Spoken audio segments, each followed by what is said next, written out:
The first thing I heard was my own name, whispered from inside the walls. I froze with my hand still on the light switch. The hallway behind me stretching long and dim like a throat waiting to swallow me. The house had been empty for years. I knew that. I'd checked every room myself when I moved in, every closet, every crawl space. Still, the whisper came again, closer this time, brushing the inside of my skull as if it had always lived there. I didn't turn on the light. Some instincts are older than logic. The house had belonged to a man who vanished without explanation.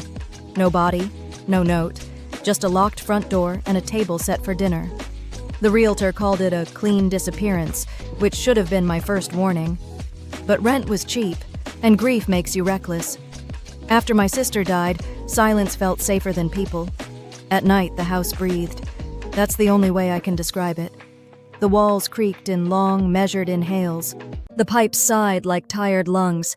And sometimes, only sometimes, there was the sound of fingernails dragging slowly through wood, searching for a seam. I told myself it was settling. Old houses always made noise. On the third night, I found the writing. It was on the bathroom mirror, fogged as if someone had just taken a hot shower. 3 words carved through the condensation with a fingertip. Stay where you are. I stood perfectly still, my reflection warped and trembling. The bathroom was cold. I hadn't showered. I wiped the mirror clean with my sleeve, heart pounding, and laughed at myself. Stress, sleeplessness. Grief has a way of putting thoughts where they don't belong. That night, I dreamed of walls closing in. I woke up to knocking. Not at the door, from inside the walls. It followed me as I moved through the house, soft taps behind the drywall, pacing me, learning my rhythm. When I ran, it skittered ahead, excited.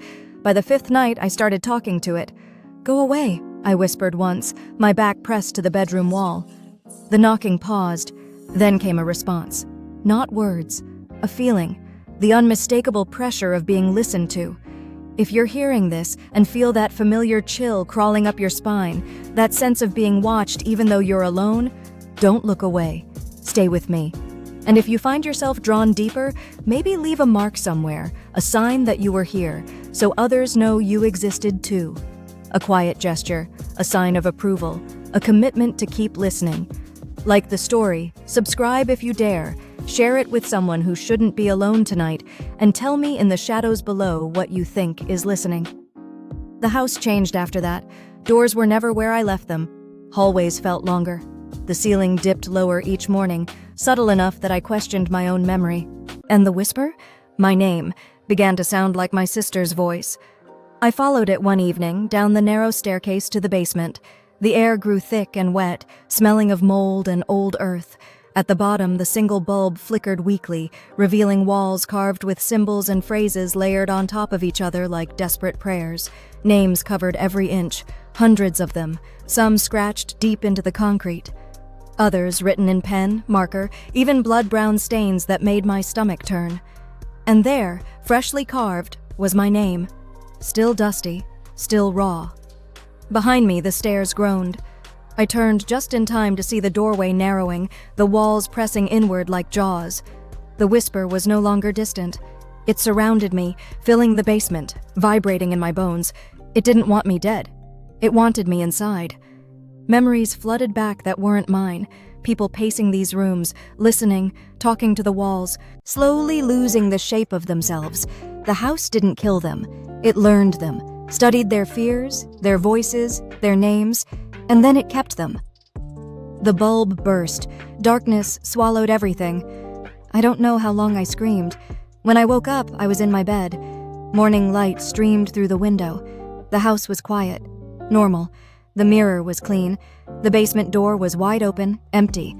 I almost convinced myself it was over. Until I checked my phone. There was a new video saved in my gallery, 6 minutes long, recorded sometime during the night. It was footage of me standing in the hallway, eyes hollow, face slack, whispering directly to the camera.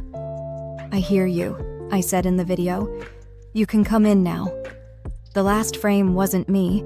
It was the wall behind me, bulging outward, breathing, whispering my name in a voice that sounded exactly like yours.